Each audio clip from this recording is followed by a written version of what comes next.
चेहरा देखा, गरीब नवाज का चेहरा, तेरी नस्ल पाक में है बच्चा बच्चा नूर का, तू है आईने नूर, तेरा सब घराना नूर का। आगे का वो फकीर बड़ा बारोब है, मुसलमानों का, मोमिनों का, अहले ईमान का रोब मुनकरीन पर अब भी है, लेकिन कोई मोमिन हो।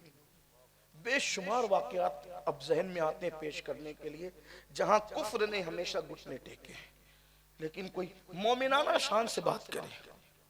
मोमिना, जो कौम बेचारी नमाज के लिए वक्त न निकाल सके, उसे मोमिनाना शान क्या नसीब होगी। जो 1 रुपये के बदले में झूठ बोले और ईमान का सौदा करने के लिए तैयार हो जाए, उस कौम को मोमिनाना शान कब नसीब होगी।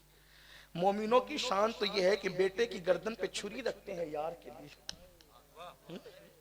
या तो माल इतना प्यारा हो गया, इतना प्यारा हो गया, इतना प्यारा हो गया कि माल के लिए सब भूल जाएं, अल्लाह की झूठी कसम भी खा ले। ये हाल है कौम का।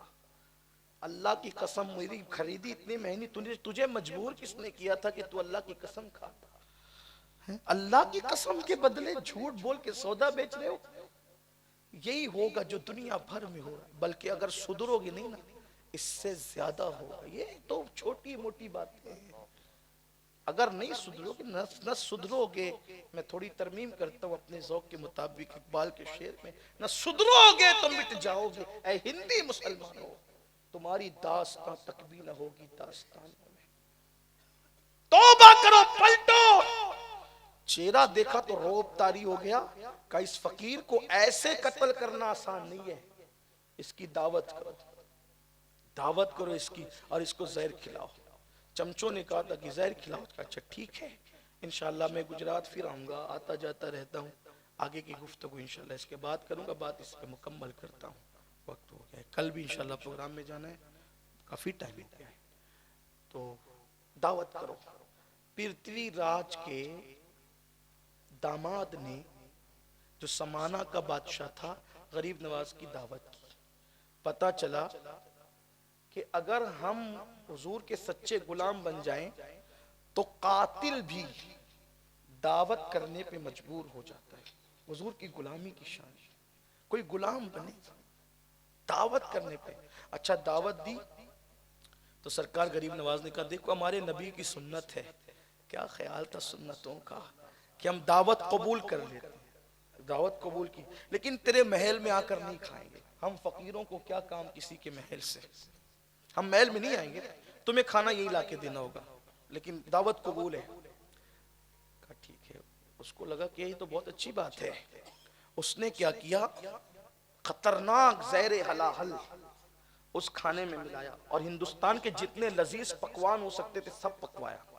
सोचा कि बेचारे अरब के भूखे लोग फटे पुराने कपड़े पर आए हैं, मेरे खाने पे टूट पड़ेंगे और फिर जहर से इनका किस्सा तमाम होगा। मेरा सुसर मुझे कितना बड़ा इनाम देगा कि मेरे खतरे को इसने कितनी आसानी से खत्म कर दिया। और चंद फकीरों को कत्ल करना जहर से आसान काम है। उसने सारे पकवान पकाए, जहर मिलाया, जहर मिला के अपने वजीरों से कहा कि जाओ उस फकीर को दे दो। वजीर जानते थे मामला क्या है। उसकी माँ को पता नहीं था, उसकी माँ को पता नहीं था। उसकी माँ मजहब के मामले में थी कट्टर, लेकिन उसकी माँ को ये बात थी कि भाई किसी भी मुसाफिर को, मेहमान को मेहमान बना के बुलाकर उसके साथ दगा नहीं करना चाहिए। वो इस्लाम पर नहीं थी। बाज लोग जो है वो कभी कभी रिवायतों की बुनियाद पर भी कुछ सच्चाइयों की पाबंदी करते हैं, कभी कभी ऐसा होता है। तो उसकी माँ को पता नहीं था, और ये दामादे पृथ्वीराज, इसने जहर मिला करके जो है वो भेज दिया। जहर आलूद खाना आया, गरीब नवाज ने देख के मुस्कुराया। जहर आलूद खाना देख के गरीब नवाज ने मुस्कुराया और अपने खादिम से कहा, उस वक्त तो खिदमत पर हजरत मोहम्मद सब्जवारी साहब,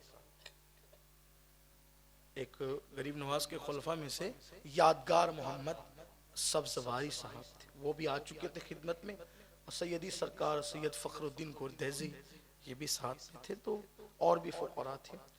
तो खादिम से कहा, जिससे भी कहा, लेकिन खादिम से कहा कि इसमें तो जहर है खाने में। देख के कहा इसमें तो जहर है, इसलिए कि औलिया अल्लाह की शान बयान की है साहिब मसनवी ने कि वो तो लोहे महफूज पर नजर रखे होते हैं, जो लोहे महफूज को देखे वो खाना ना देखे। ये तो हम लोग हैं कि लोहे महफूज पर मुरीदों के सामने चिटिंगबाजियां करे कि हमें भी दिख रहा है और चावल के नीचे की बोटियां नजर ना आए, तो ये एक अलग उन्वान है ना। मेरे जैसे लोग अगर इस तरह की चीटिंगबाजी करें तो अच्छी बात नहीं। कौम जब बगैर चीटिंग के मोहब्बत कर रही है तो चीटिंग करने की जरूरत क्या है? जब अल्लाह यूं ही मोहब्बत दे रहा है लोगों के दरमियान में, तो फिर आप लोहे महफूज देखने की बात क्यों करते हैं? पैर के नीचे, हमारी जमात के एक बहुत बड़े बुजुर्ग कहते हैं कि पैर के नीचे की जमीन नजर नहीं आती है, लोहे महफूज देखने की बात करते हो। तो हमें जो नजर, देखो अल्लाह ने जितने मुकद्दर में जो लिखा है वही होगा, ज्यादा उड़ने की बात ना करें आप। और जिसे लोहे महफूज दिखता है वो तो इतना झुकता है कि कहता है कि मेरी निगाह ही कमजोर है, मैं क्या देखूं, मैं तो अपने आप को भी देख ना सका तो मैं लोहे महफूज क्या देखूं। जो पीवर लोग हैं वो बातें कम करते हैं, काम ज्यादा करते हैं, इसलिए कि भरा हुआ घड़ा हमेशा खामोश रहता है और आधा अधूरा घड़ा छलकता रहता है, बचता रहता है। जो समुंदर है वो खामोश रहा करते हैं और घड़े खाली खूब बजा करते हैं, इसलिए बजो मत, बजना खालीपन की अलामत है। तो कहा कि इसमें तो बिछाओ चादर, और चादर बिछाने के बाद क्या जबान थी उनकी, जिसने कभी न गाली गिद्दी थी, न कभी गीबत की थी, न कभी चुगली की थी। जबान क्या पाकीज़ा थी। कहा उन वजीरों से जो आए थे खाना लेकर कि भाई हमने तो खाने की दावत कबूल की, खाना खाने की, जहर खाने की दावत हमने कबूल नहीं की। हमने खाना खाने की दावत कबूल की, जहर खाने की दावत कबूल नहीं की। और फिर कहा उन्हीं लोगों के सामने कि खाना हम कबूल करते हैं, जहर बाहर निकल जा। तो लोगों ने अपनी आंखों से देखा कि जहर निकल निकल कर चादर पे गिरता था, जहर निकल के चादर। ये शान है मुस्तफा जान रहमत के गुलामों की, ये शान है आका। कोई उनकी गुलामी करके देखे फिर खुदा उसको कितना नवाजता है, कितना अता करता है। मेरे आका सल्लल्लाहु अलैहि वसल्लम के दीवानों, अपना सबसे बड़ा कसूर ये है हम सब के बने उसके नहीं बने जिसका बनने का हुक्म अल्लाह ने दिया है, जिसका बनने का हुक्म अल्लाह ने फरमाया है। आओ उनके सच्चे गुलाम बन जाए। हम तबीयत के गुलाम बने, मुस्तफा जान रहमत के गुलाम न बने। अगर हम उनके सच्चे गुलाम बनते तो कुदरत हमें भी नवाजती। हम तो माइल बकरम है, कोई साइल ही नहीं, राह दिखलाए किसे, राह रवे मंजिल ही नहीं। कहा जहर निकलता चला गया, चादर उठाई, गठरी बांधी, कहा हम तो वादे के पक्के लोग हैं, मैंने खाना कबूल किया, जहर बादशाह को खिला दो ले जाके। हमने तो खाने की दावत कबूल की, खाना कबूल कर लिया। उन्होंने जहर निकलता हुआ देखा अपनी आंख से। भाई आदमी सुनकर इनकार कर सकता है, गरीब नवाज ने दिखाया था। गरीब नवाज दिखाने आए थे। इसीलिए हमारे जमात के एक बहुत बड़े मुफक्किर ने कहा कि उलमा की टीम इसलिए होती है कि वो दलील से समझाएं, और औलिया की टीम इसलिए होती है कि वो देखने वालों को दिखाएं। इसलिए कि एक तबका होता है जो सुनकर दलीलें सुन के मान लेता है, और एक तबका होता है जो दलील से नहीं मानता, वो देख करके मानता है। तो कुदरत ने देखने वालों को भी दिखाने वालों को भी पैदा किया है। इसीलिए एक बहुत बड़े मुफक्किर हमारी जमात के कहते हैं, जहाँ इल्म थक कर बैठ जाता है वहाँ मुशाहिदा रहनुमाई करता हुआ नजर आता है। और जब मुशाहिदा होता है तो फिर इंसान मुशाहिदे को देख करके उसको झुटला नहीं सकता। अल्लाह अकबर। अहले इल्म को मक्के में कुरान की दलीलें दे दी गई, वो मान गए। लेकिन कुछ लोग ऐसे भी थे जिन्होंने चांद के टुकड़े देखे, सूरज को पलटता हुआ देखा। फिर क्या हुआ? कहा ये पोटली लो, गठरी लो और ले जाकर अपने बादशाह को खिला दो। खाना हम खाएंगे, जहर बादशाह खाएगा। वली के मुंह से निकलना था, खाना हम खाएंगे, जहर बादशाह खाएगा। खाना हम खाएंगे, जहर बादशाह खाएगा। और फिर खाना खा लिया सबने। ये मंजर पूरा समाना के लोग देख रहे थे। जब जहर की गठरी लेकर के वो महल में दाखिल हुए, कहा ये क्या है? राजा की माँ खड़ी हुई थी। कहा तुमने जो जहर मिलाया था ना, उस फकीर ने कहा कि जहर निकल जा, क्योंकि हमने खाना खाने की दावत कबूल की है, जहर खाने की दावत हमने कबूल नहीं की है। उसके कहने पे ये जहर बाहर निकल आया। अब वो हिंदुस्तान की औरत थी, उसकी अम्मी, औरतें बड़ी पक्की होती है, अगर किसी के वो देख लेना चमत्कार, हाँ, तो फिर वो जल्दी से टस से मस नहीं होती। जब सुन लिया कि करामत दिखाई, जहर अलग निकाल दिया माँ, तो कहने लगी वो तो अल्लाह का फकीर, वो तो सच्चा आदमी, तूने झूठ क्यों किया, तूने दगा किया। अगर तेरे अंदर हिम्मत थी तो बाजू की ताकत से कत्ल करता, तूने दगे से क्यों किया। काश मैं तुझे पैदा न करती, तेरी जगह मैं सांप पैदा करती। पीछे से हमला करने वाला मेरी औलाद नहीं हो सकता। बड़ी गालियां दी उसकी मां ने, उसको गाली खूब डांट पिलाई। ये सोचने लगा कि ये ऐसे हो कैसे गया कि लुट गया है जो मुसाफिर जाके मंजिल के करीब। मैंने तो इस कदर सब कुछ किया था लेकिन लुट गया, मैं कामयाब ना हो सका।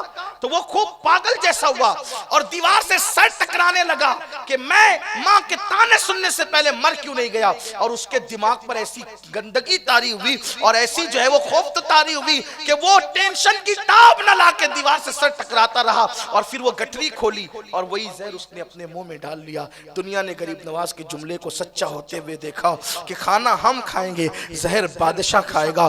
जब ये मंजर लोगों ने देखा, उस दिन 700 लोग समाना के, और 700 कौन लोग पता है, अवाम में से नहीं, 700 मजहबी रहनुमा, समाना के मजहबी रहनुमा, मजहबी लोग वो मुसलमान हुए और हजारों की तादाद में समाना की अवाम मुसलमान हुई।